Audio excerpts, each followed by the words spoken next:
kadaka ay kuma in fo wati minna aya sura dalin be bamnana bon ba yaka bamnan ko fam ya de ka mahdi famude mahdi bamnadi donc tukhalif tukhalifuhu daiman ashad am shadhan بسيطا ام شاذا شاذ ما شاء الله يخالف الكثير منه يديك يا فهمت ما قال اذا voici ça سانغاري بخير تمام ايوه سميت الخبر rapidement اي mon femme تعاليكو بيفكم يلا منيكي يتفضل بسرعه الحمد لله وكبي فولنا توجور mahdi bomnande ya famu tane ya famu tane men fana ma se ka sura sɔrɔ bolo aya sɔrɔ min se ka yira ko ni 40 tɛ poteci non mais samba kunya fo ko ka 40 ke hujai ko fana ko dalu tala ale ko kelen de fo quoi ko kalima aya sɔrɔ ka fo ni 40 tɛ kilo tɛ ken nabi mai kalima dalu ya sɔrɔ la quoi boy ko kuma kelen ni donc c'est ça et mi arabien na fo ya mais نما بسم الله الرحمن الرحيم جاموتene بخير تمام يلا مني كده بيتكم مي ام بي بريزنتي جمالا او بالما جاموتene est venu Ibrahim Adam Jamutene d'accord après on va te présenter donc anya femme t'as compris il paraît que et qu'à vision des gens disqualifient beaucoup ta oui disqualifient exactement d'accord bon on ira dina follow bon si ça il y a comment m'aider est-ce que dans l'udika foko John kiraya imate ka efe on mana be nyuma imate ka efe ni sambinante d'accord samba kunya fokati nkosobe alifana ko kati nyo kelen de fo ikimaye mungo kati ay kana sira kuma nya de ko atechina mase abaino emofo bon aya mi menani kirawe ka nabi nyuma yayi tray dasro sabina ni exact ni mawo voilà c'est ça le temps va anga matila jona ale min de jabe folo ay cien ko min fo le rijal nasibum mimma tarakal walidani rijalu e cesilende pour que aya min bayira ko halini ce fatura bi na dem bangira a fatulen duje aya na fara ko aya nyini min bayira ka fo ko asimbe ciena na zakartu do rabi للذكر مثل حظ الانثيين donc au kura min halini ce fatura bi sini a den kanna a sembe tiena zakariya de bo wuluma mais ka ba sila fo dera ni makato bomno na ko rajul iye kuma de fo kuma dona bulo misalala c'est un grand homme be fo mo ma iye waliya do de ke be waliya de nofe rajulu fana be waliya de nofe o de kama ala ba fo wama arsalna min qablika attention illa rijalan nuhi ilayhim donc don bo we ni rota ka foko ato e di ku we cheyani muso ya do woloma ni yorla ko alama muso ci kasoro rijalu tiera boro ka foso ko kono ferlendo na kono ferlendo muna ambeta dulo sexy drona asika dulo la aya mede wala asika dulo sexy la na kono ferlendo donc abe fere kata dana yoromi abe fere kata dana yoromi abe ta yini ba choroba ko ka be dulala قاعدة دوبي قاعدة article دي عند علماء الأصول الخاص والعام إذا تعارضا استغفر الله الخاص والعام دائما الخاص يخصص العام القاعدة مضطردة تايلة نفهم فلان مين كنا كبوكا يكوتي كوري جالا كنا كبوتي سبيان أو بريسيزيني ديدو فهم بريسيزيني يعني فهم بريسيزيني نانا مين بريسيزيني ودي بي وبتا kasroka o qaida be haluka qaida be bulula sai o qaida de wara be tuguni afora ko chrétien muso ani yahudiyo muso be da awni ala dungo ay wara ko wa wala tumsiku bi isamil kawafir akolo kafir muso fu donc noro don a berbe bali mais loni kala ko no ni ya khasude donc kafir tawde muso te da من آية أننا كريتيوم كريتيوم بالا قلت ما كوبي بالا دون خاصنا عام من يقصر كما الخاص يخص العامة والقاعدة دي بنا بيد بو bon non est-ce qu'il faut qaida donc au kon école la bay kala ni janana c'est ça Qur'an ka i janana o règlement de beba kala université ay beba kala e hal nera kala mais ma soama d'accord ma soama shukran voilà vas-y c'est ça matla donc ma tigara doni oui إذا دلوا لدي على 40 سنة. ولا على 40 سنة.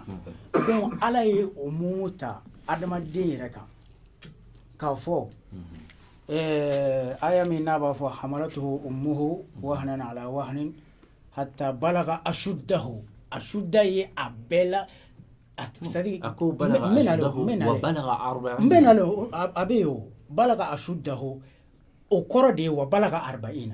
40 قرده. Ashuda parce que n'afrique ashuda oui ika ceya yɛrɛ dafala ye min ye donc ala kan bɛ san hakɛ min ma ashuda la a kana siga 40 de ko don donc nabi ɲuman dɔ tɛmɛna n'o ye nabi Musa ye a ko falamma balaga ashuddahu atainahu mana mina a sera a ka cɛya kɛnfɛnse yɛrɛ ma n y'a ci a dun y'a fɔ yɔrɔ wɛrɛ ko cɛya kɛnfɛnse ye 40 sana di ka tila k'a fɔ yɔrɔ wɛrɛ wa ma arsalna min qablika illa rijala rijalu ni yɔrɔ la a tɛ se ka bamanan kɔnɔ fɛn ta fiyewu an y'a lamɛn Oustaz Sidibe i kun ko to khalif Oustaz Samba على أي كلمة أنا أخالفه كثير أنا أخالفه كثير ما عليكم ما عليه فنون غيره عليكم إمام رضا يا فو نبي ورسول منذ صغر سنة سيسا ما أقد دلو دولا كوكو حكما hukuman no la nyento kuma ko hukuma wala ko don dira dom to ale ko do inge chide nyade non atlanto ka fo o la nya en département ma ka préparer la ko nabi wa rasul il a été clair maintenant afle c'est gars allez hadisa ina ko do hadisa ina ka hadisa ina aya hadisa do di akitabu ina akode ko hukuman aye o de ke chide nya dalule ngongo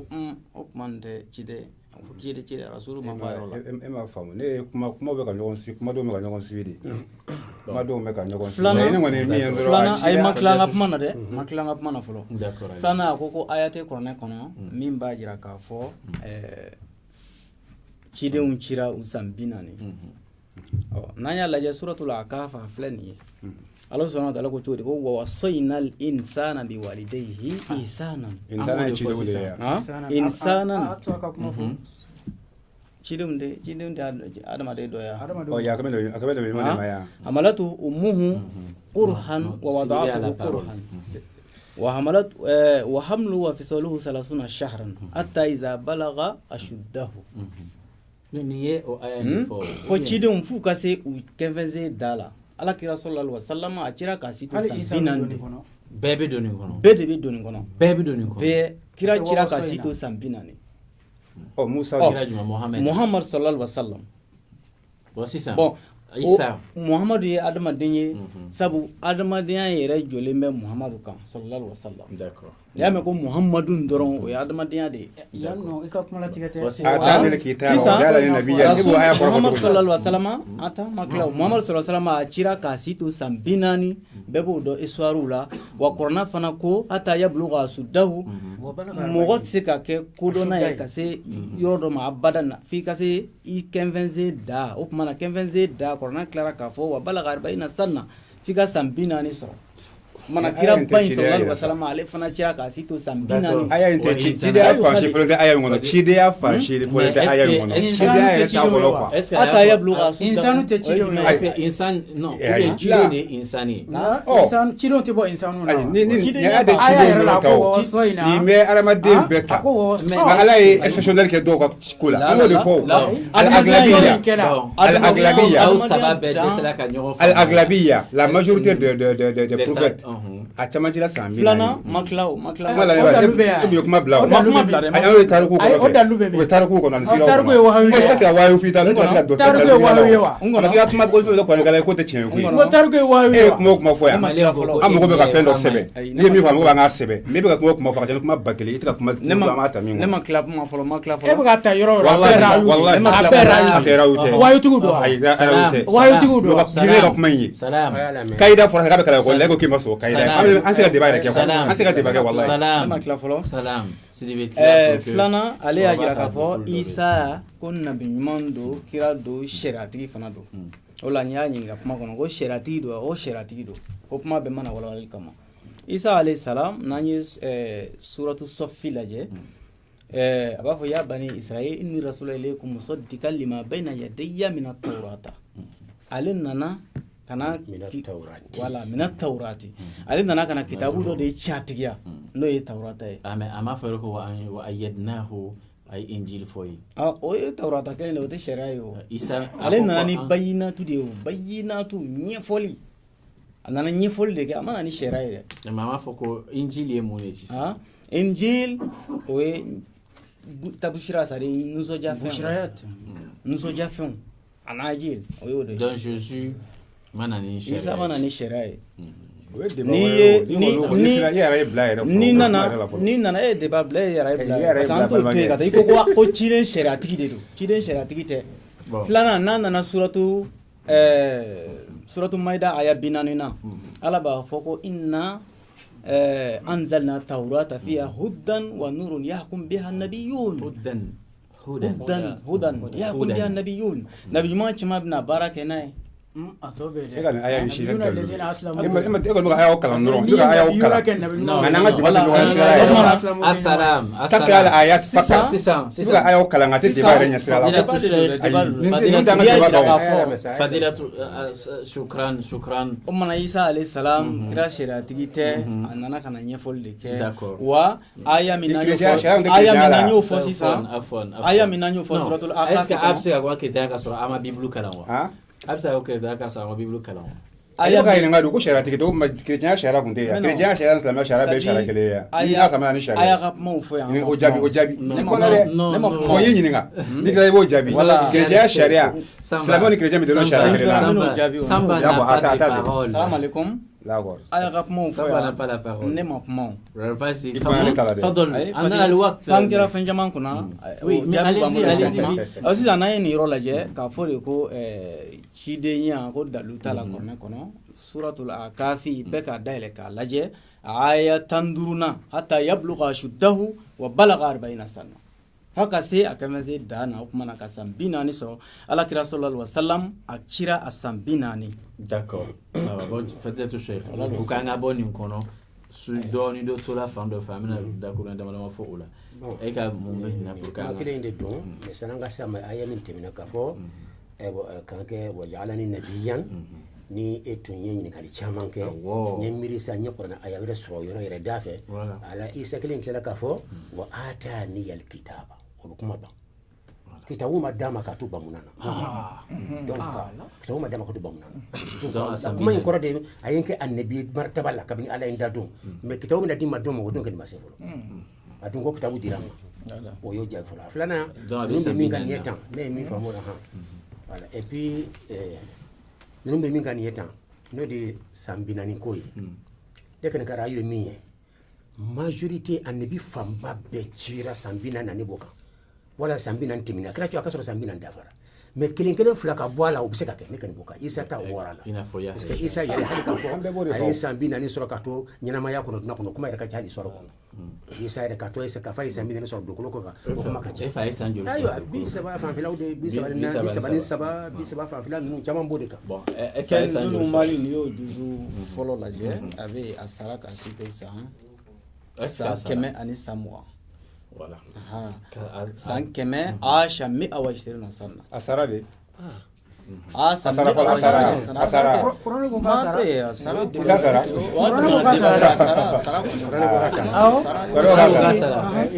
kira fɛn o fɛn babu gore na kidala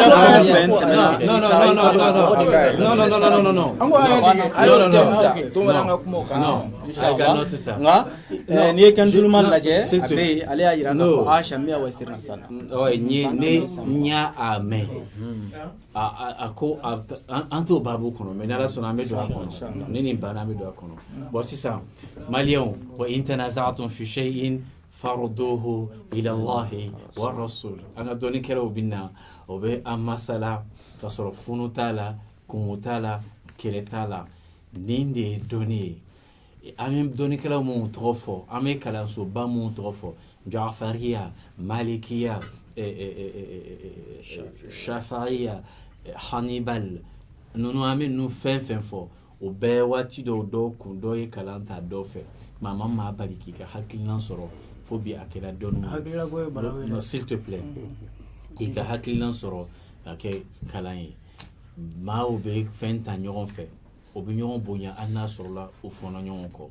ala ka an sɔn hakili ɲuman na maintenant comme an bɛ ruhaniya de kɔnɔ an mɛnna an bɛna kuma kun cɛ miniti dama dama mais an ma don ruhaniya yɛrɛ kɔnɔ ka dɔɔni fɔ yala Sheikh Ibrahim salamun alayhi an y'a mɛn ko Sheikh Ahmed Tijani radiyallahu anhu Sheikh Ahmed Tijani a y'a fɔ ruhul ma'ani kɔnɔ jawahir al-ma'ani kɔnɔ a ko ra'aytu rasulallahi yaqazatan la manama an bɛ a ko n ye ala kira ye an b'a dɔn san 1000 tɛmɛna ɲɔgɔnna ni fɛn dɔɔni farala kan ni kira cɛ a ko n ye kira ye ka sɔrɔ n tɛ sunɔgɔ la n y'a ye de la manama la a ko non sommeil comme an bɛ ruhu kɔnɔ an bɛ ruhaniya kɔnɔ e fɛ yala a ye salatul fati di yan k'a ye kira ye kira ye salatul fati d'a ma comme e bi mɔgɔ e bɛ kalan na e ka faamuyali joli donc an b'o hukumu kɔnɔ sisan pour que an ka waati kun cɛ n'a ye ala ka ni saba bɛn précision o la ruhu nafsu an ko a faamuyali nafa ka bon c'est ne y'a yira tuma bɛɛ n ko nafsu ye e yɛrɛ ye non on arrive mena do yɔrɔ le temps voilà parce que ni yɔrɔ kuma fitini tɛ koyi mais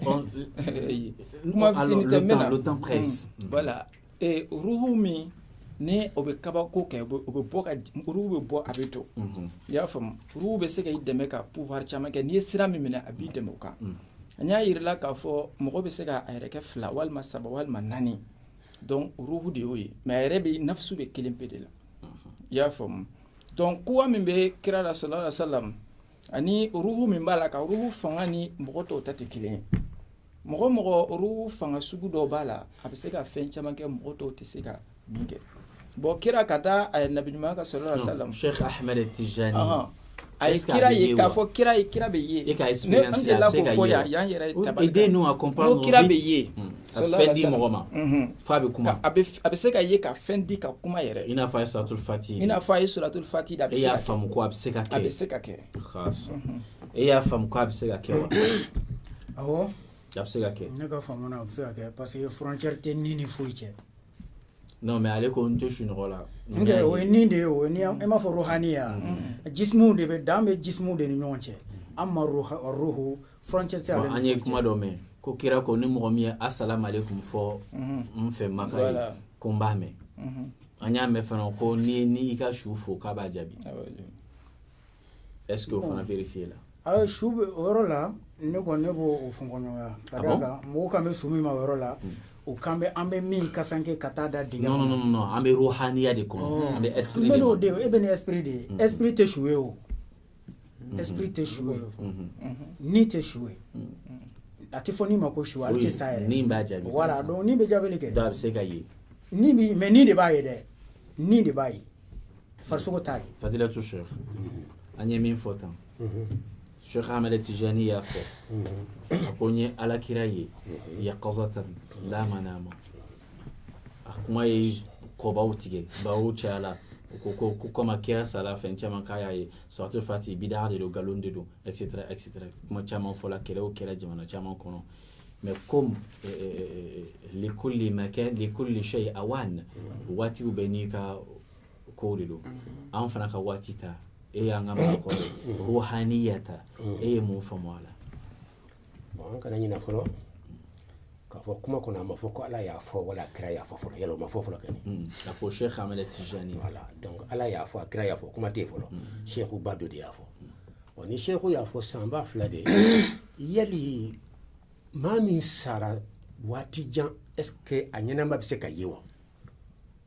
kuma bi andi sisa yana ka se ala kira tama anga sare mafolo yali mami sara ka samba kilin wala ke me chaman ke katla ka nyana ma yo bese ka ke wala otese ka ke ne ba fo o bese ka ke d'abord akera ire akela masha Allah wasisa témoignage be jone fe ka fo kuma mina wala da bi ruhu be bambi ni mo mi da ka bana ko do don wal ma ya me ruhu kola na tiki bese ka da keneka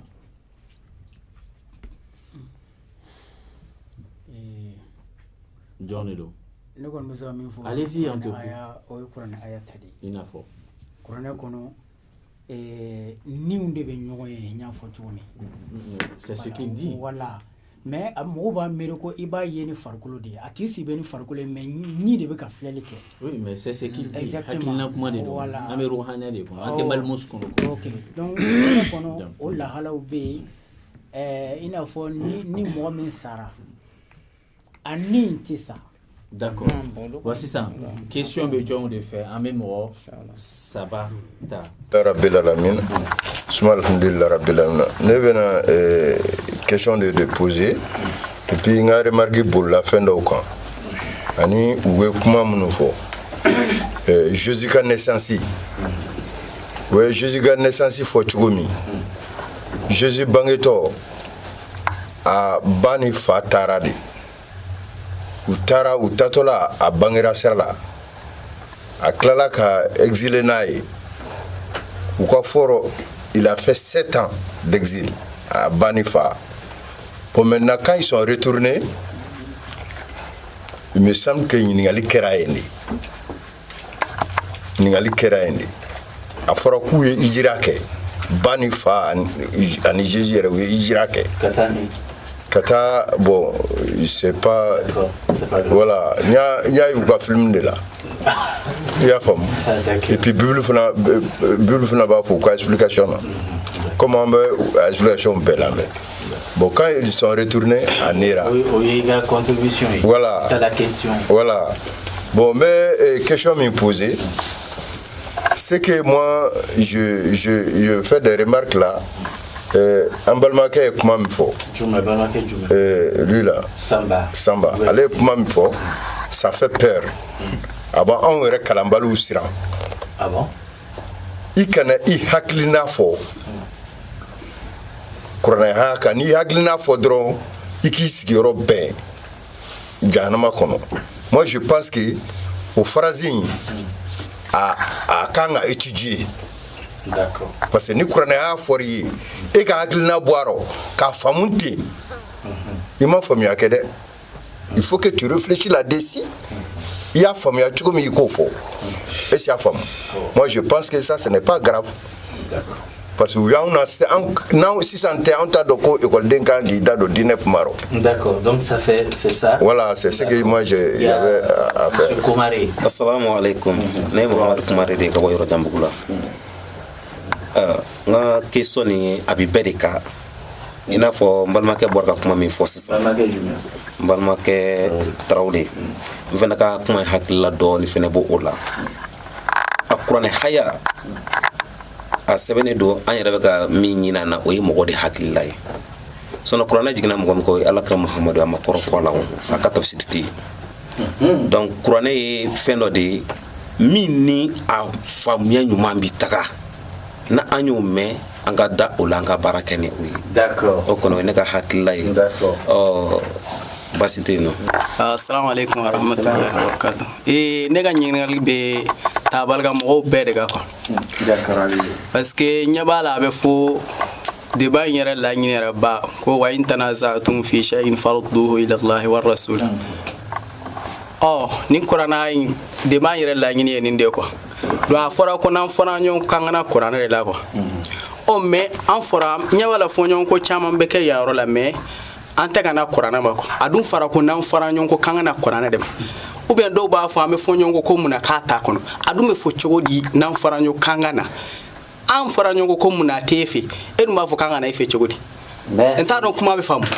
voilà salam alaikum wa rahmatullah. D'accord, question là. Je pense que question flash sur olu kelene Oustaz Samba تفضل قريت ما قال عليك ماذا تقول له كان بالما بفوق سبب بيتت وان باي بابي يقلنا فوق وانا عيالا كلي فلانا Samba ما فوق كلا ده يفوق من فسر القرآن برأيه وتبان وغاسي غاسي يوكا جهنم كنا كماتة كلا كما كانوا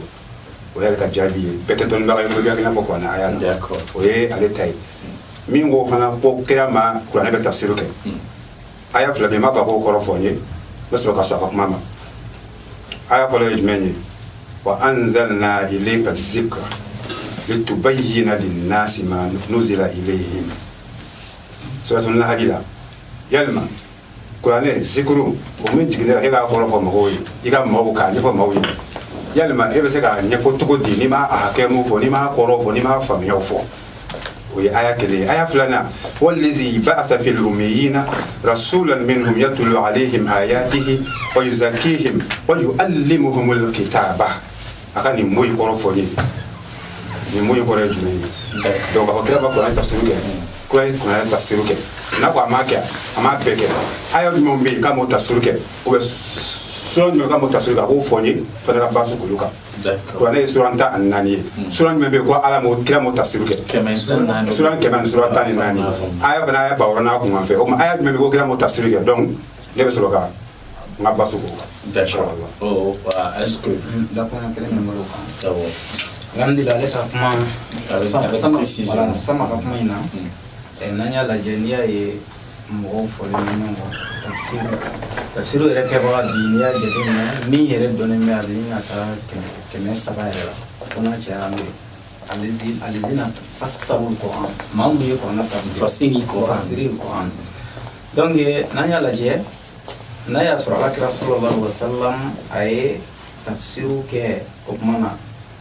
o de tun bɛ ta o dɔwɛrɛ tun tɛ kɛ o kɔfɛ fasiri kɛla wɛrɛ tun tɛ yen ne sɛbɛya o ma taa i b'a fɔ ne sɛbɛya kira ye nin sɛbɛya ko kira y'a bɛɛ kɛ e bɛ ka aya min fɔ sa s'il vous plaît ale bɛ ka aya min fɔ sa s'il vous plaît Sylvie o banna non alliance min b'a yira ko ala kan ka kuranɛ bɛɛ tafsiri inna alayna jam'ahu wa qur'ana ثم إن علينا بيانا فإذا قرأناه فاتبع القرآن ثم إن علينا بيانا donc Qur'an a bɛ ɲɛfɔli de kɛ waati nataw la waati o waati n'a bɛ na a bɛ kuma ka bɛn n'o ye Alakira a ye ɲɛfɔli kɛ ka bɛn a tile de ma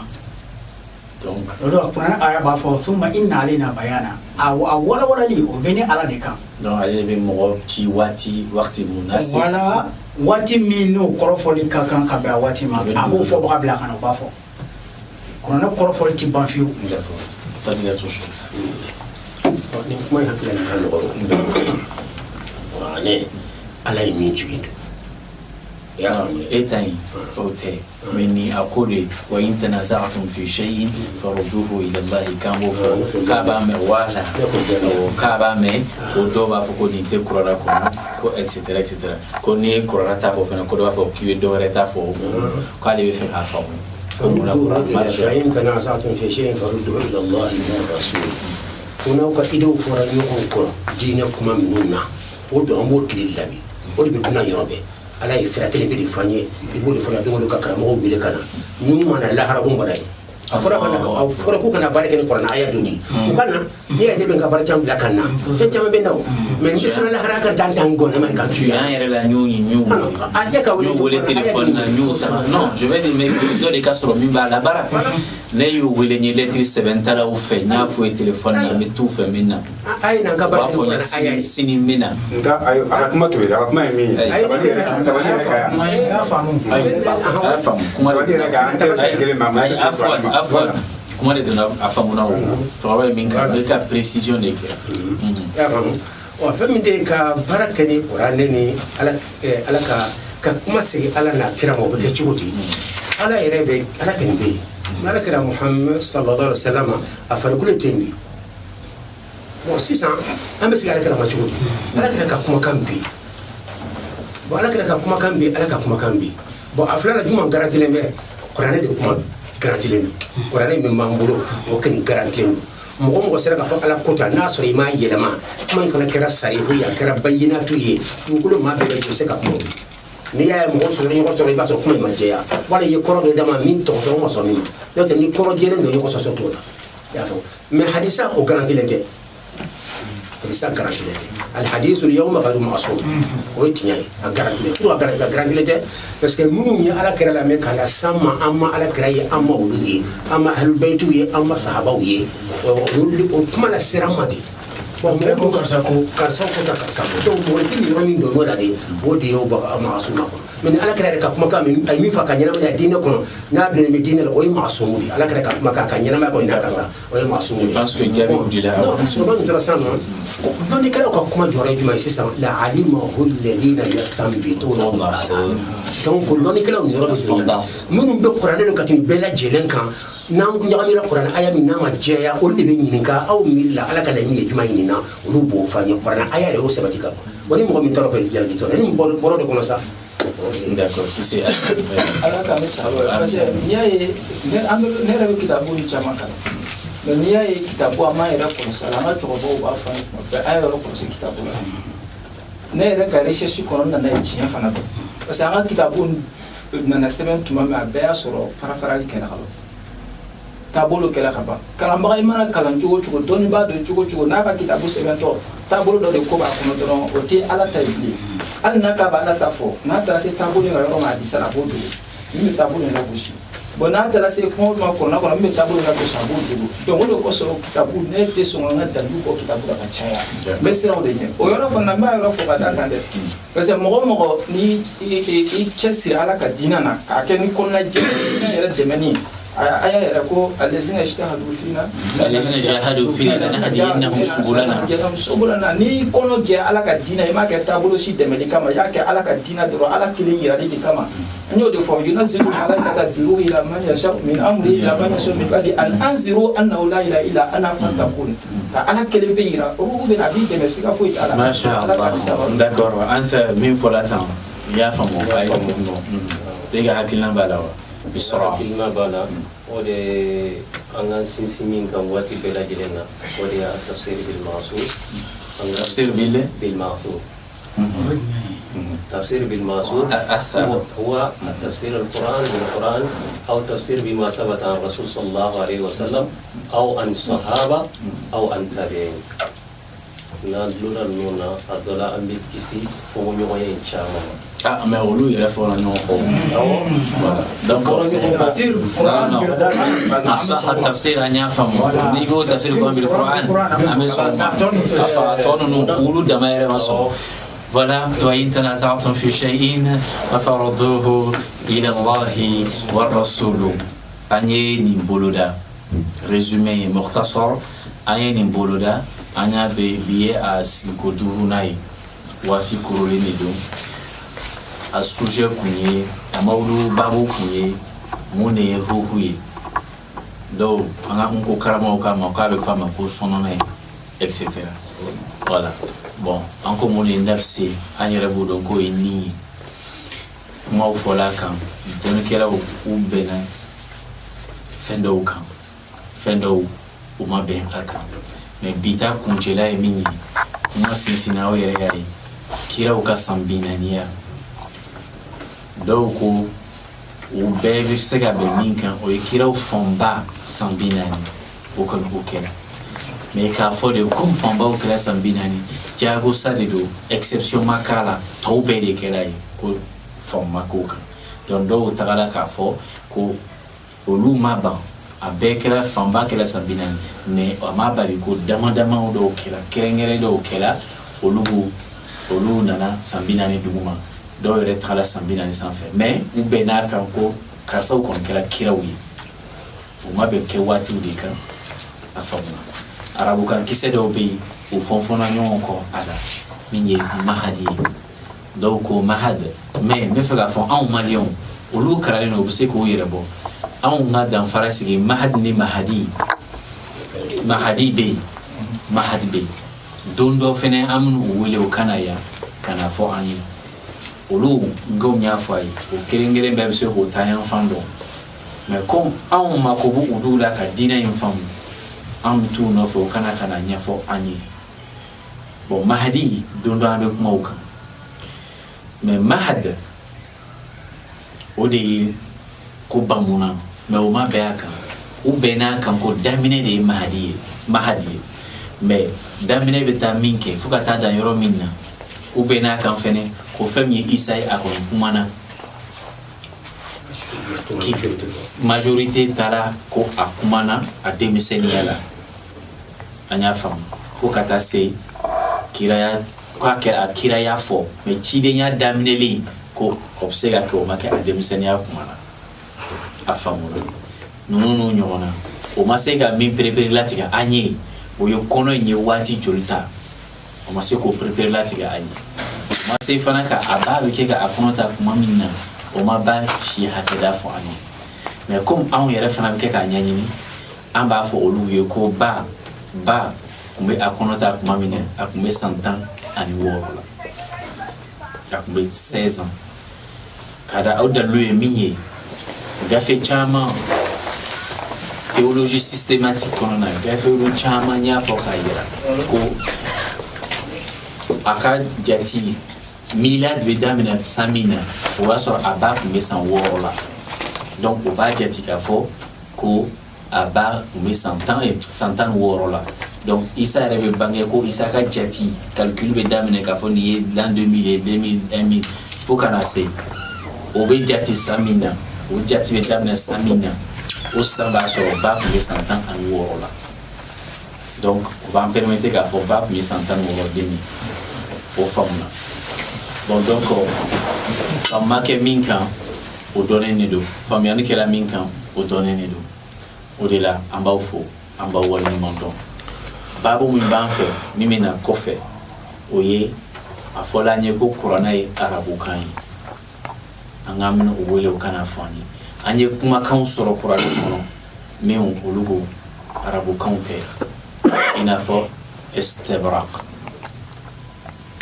istibrak arabukan tɛ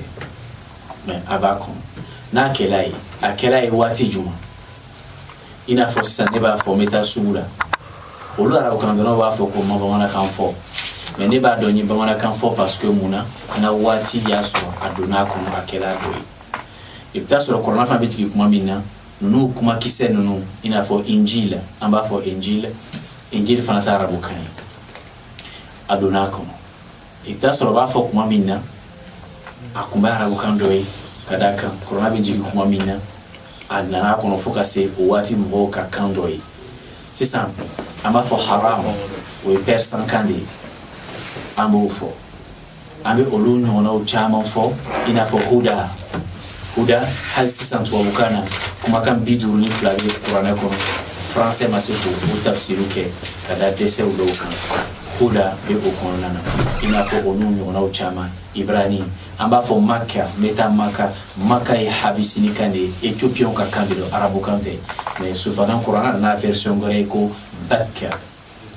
n'an lasɔnna an fana y'a ɲini maliyɛnw an bɛna a da an ka dɔnnikɛlaw ɲɛkɔrɔ dimanche prochain o ka don a kɔnɔ ka walawala an ye hokumu kɔnɔna na